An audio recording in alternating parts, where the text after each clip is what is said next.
Hi guys, welcome to टेक्समूथ के YouTube channel पे आप लोगों का स्वागत है।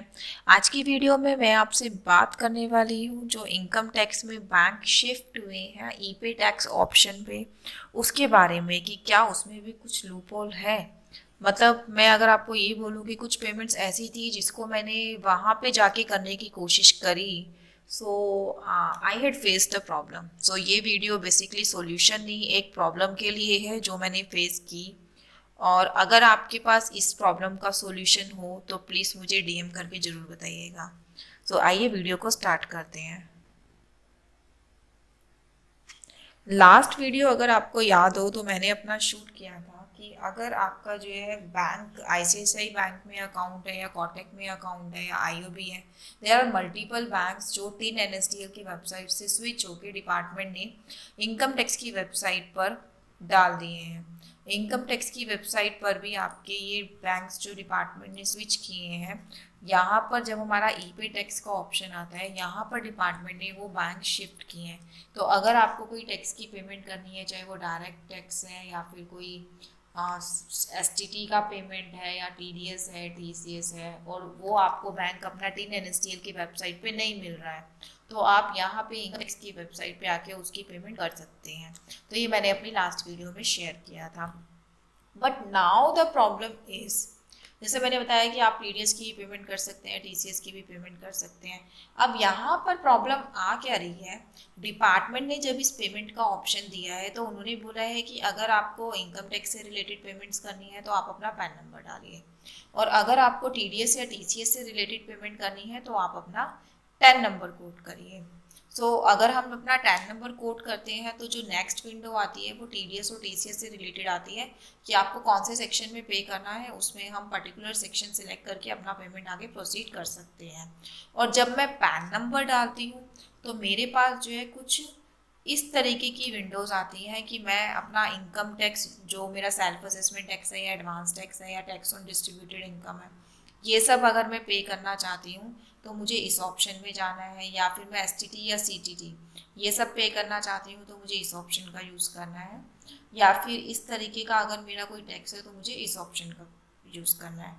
नाउ द क्वेश्चन इज, अगर मेरा प्रॉपर्टी का टीडीएस पे करना है मुझे, ठीक है, प्रॉपर्टी के ऊपर ऑलरेडी बहुत सारी वीडियो बना दी गई है कि अगर मुझे 26 क्यूबी मैंने भर दिया है और उसका प्रॉपर्टी के टीडीएस की मुझे पेमेंट करनी है, और मेरा बैंक तो 3 एनएसडीएल की वेबसाइट पर नज़र नहीं आ रहा है, तो अब मैं पेमेंट करूँ कैसे, क्योंकि जो मेरे बैंक अकाउंट्स हैं वो वहाँ पर अवेलेबल नहीं है, वो आपने शिफ्ट कर दिए यहाँ पर इनकम टैक्स की वेबसाइट पे ई पे टैक्स में। अब जब आपने यहाँ पे शिफ्ट कर ही दिया है तो अब आप ये बताइए कि मैं कौन सा ऑप्शन सिलेक्ट करूँ ताकि वो मेरी पेमेंट सक्सेसफुली हो जाए। बिकॉज यहाँ पे फ्रेंड्स प्रॉब्लम क्या आ रही है, जब इन्होंने हमें टीडीएस का ऑप्शन दिया पेमेंट का तो ये कहते हैं कि आप अपना टैन नंबर डालिए, ठीक है। और जैसा कि सबको पता है कि जब मैं प्रॉपर्टी का टीडीएस हम पे कराते हैं तो उस केस में हमारे पास टैन नंबर नहीं होता। एक अगर मैंने प्रॉपर्टी परचेज की है तो उसके लिए मैं टैन नंबर थोड़ी लूँगी डिपार्टमेंट का, तो उस केस में मेरे पास टैन नंबर नहीं होता। तो हम टैन नंबर डालें कैसे, और अंदर जाके जो टीडीएस पेमेंट का ऑप्शन दिखाएगा वो टैन नंबर डालने के बाद ही दिखाएगा। अदरवाइज पैन नंबर पर जो आपके ऑप्शंस हैं वो आपके सिर्फ यही ऑप्शन है, यहाँ पर कहीं पर प्रॉपर्टी डीटेल्स का ऑप्शन नहीं है। तो नटशल में अगर मैं आपको बताऊं तो आई थिंक डिपार्टमेंट की वेबसाइट पे अभी पेमेंट से रिलेटेड कुछ ग्लिचेस हैं, जैसा कि मैंने अभी आपसे ये डिस्कस किया। अगर इस तरीके की मेरी पेमेंट है और मेरे पास जो बैंक अकाउंट है वो 18 एनएसडीएल पर अवेलेबल नहीं है, सो आई डोंट थिंक, मुझे नहीं पता मैं कितनी करेक्ट हूँ, but I shoot this video after confirming from all the modes कि अगर मेरा प्रॉपर्टी का टीडीएस है तो मैं इनकम टैक्स की वेबसाइट का जो ये ई पे टैक्स ऑप्शन है यहाँ से मैं नहीं कर पा रही हूँ, क्योंकि टैन नंबर मेरे पास है नहीं, और पैन नंबर डालने के बाद यहाँ पर कोई ऐसा ऑप्शन नहीं है कि मैं उस पेमेंट को कर पाऊँ।